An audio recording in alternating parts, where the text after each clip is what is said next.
प्रिय विद्यार्थियों, हम लोगों ने कक्षा 9th के फिजिक्स पाठ्यक्रम में अब तक चैप्टर 1 और चैप्टर 2 के बारे में स्टडी किया। चैप्टर 2 में force and law of motion में हम लोगों ने force, working of force, inertia and mass के बारे में अब तक स्टडी कर चुके हैं। आज हम लोग लॉ ऑफ मोशन, गति के नियम के बारे में अध्ययन करेंगे।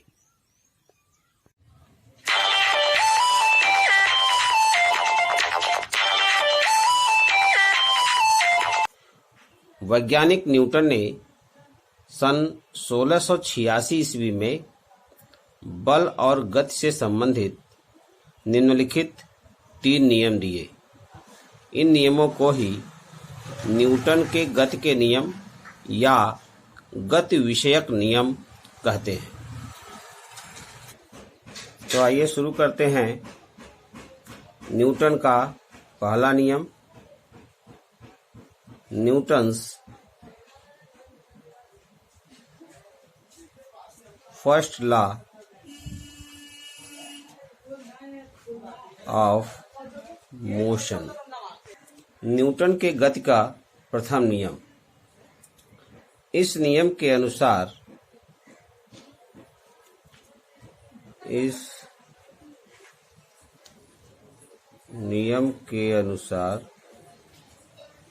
नियम क्या कहता है? यदि कोई वस्तु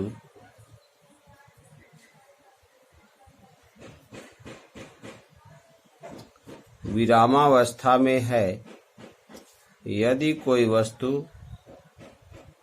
विरामावस्था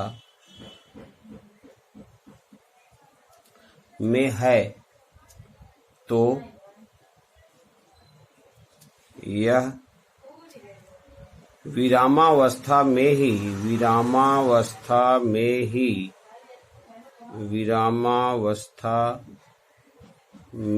ही रहेगी और यदि गतिमान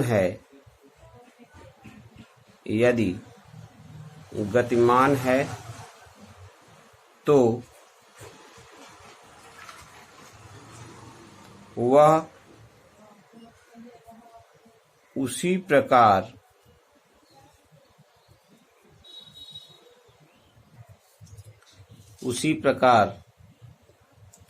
गतिमान रहेगी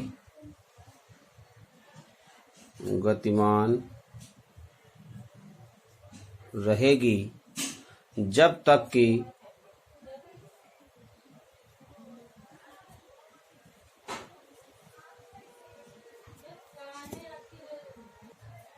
उस पर कोई बाह्य बल न लगाया जाए।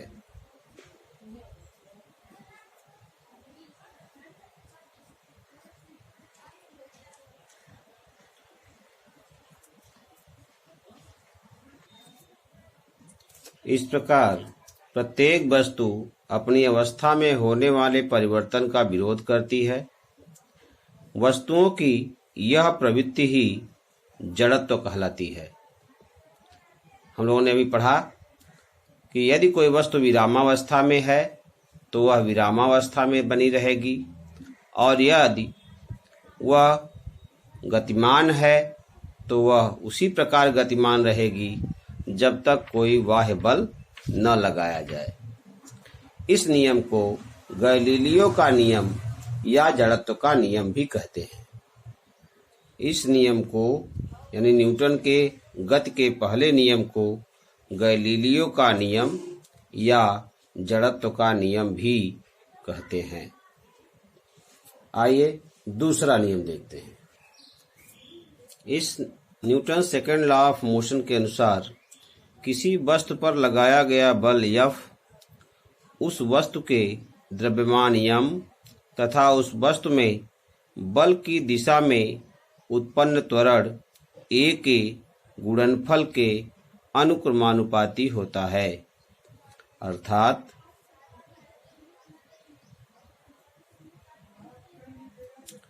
F is proportional to m into a, या यदि हम प्रोपोर्शनल शब्द को हटा दें तो that is equal to k m into a, जहाँ k एक नियतांक है या कांस्टेंट है, यानी यह एक नियत अंक है। यदि m इक्वल 1 kg,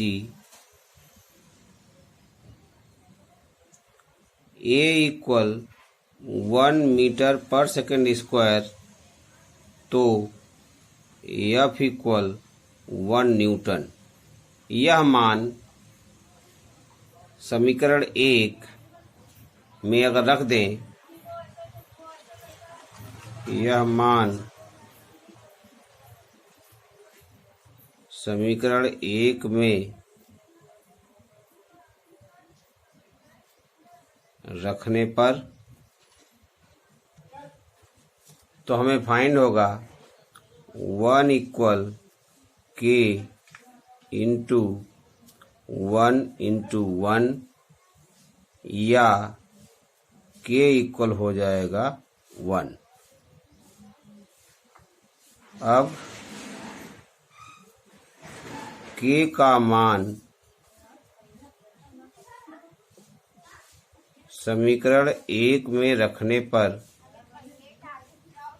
k का मान समीकरण 1 में रखने पर तो हमारा समीकरण 1 था F equal k into m into a, समीकरण 1 था। यहाँ पर हम वैल्यू रख देंगे k का 1, तो F इक्वल हो जाएगा 1 इंटू m इंटू a, या F इक्वल हमको फाइंड हो जाएगा m into a। F equal हमको मिल गया m इंटू a, या इसको अगर हम व्याख्या करेंगे तो F बराबर force equal m equal mass into a equal acceleration that is त्वरण, यानी बल बराबर द्रव्यमान गुणे त्वरण। यह हमारा समीकरण 2 प्राप्त होता है। यह सूत्र ही समीकरण 2 प्राप्त होता है, और यह सूत्र न्यूटन के द्वितीय नियम को व्यक्त करता है। न्यूटन के द्वितीय नियम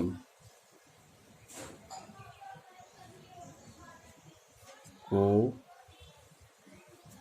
व्यक्त करता है। इस प्रकार न्यूटन का द्वितीय नियम है, बल किसी वस्तु पर लगाया गया बल उस वस्तु के द्रव्यमान और बल के कारण उत्पन्न त्वरण के गुणनफल के अनुक्रमानुपाती होता है। अगला point, Newton's third law of motion, Newton के गति का तृतीय नियम। प्रत्येक क्रिया, इस नियम के अनुसार प्रत्येक क्रिया के लिए उसके समान परंतु विपरीत दिशा में प्रतिक्रिया होती है। अर्थात यदि कोई वस्तु किसी अन्य वस्तु पर बल लगाती है तो अन्य वस्तु भी परिमाण में उतना ही बल परंतु विपरीत दिशा में पहली वस्तु पर लगाती है। इस नियम को क्रिया प्रतिक्रिया का नियम यानी एक्शन रिएक्शन लॉ भी कहते हैं।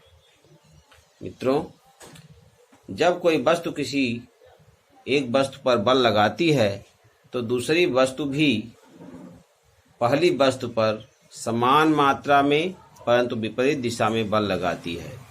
इसी नियम को क्रिया प्रतिक्रिया का नियम कहते हैं। अगर हम एक उदाहरण ले लें कि जब बंदूक से गोली दागी जाती है तो बंदूक से गोली तो आगे की ओर जाती है, लेकिन बंदूक से गोली साधने वाले पर पीछे की ओर झटका लगता है। यह नियम, यह क्रिया प्रतिक्रिया न्यूटन के गति के तृतीय नियम पर आधारित है। एक दूसरा उदाहरण ले लें। जब रॉकेट लॉन्च किया जाता है तो उसमें से ज्वलनशील पदार्थ बहुत अधिक मात्रा में गैस उत्पन्न करती है। यह गैस पीछे की ओर आती है और रॉकेट आगे की ओर बढ़ जाता है। इस प्रकार विपरीत दिशा में परंतु समान मात्रा में लगाए गए बल के कारण ही रॉकेट आगे की ओर बढ़ता जाता है। ये दोनों ही उदाहरण क्रिया प्रतिक्रिया के नियम की पुष्टि करते हैं।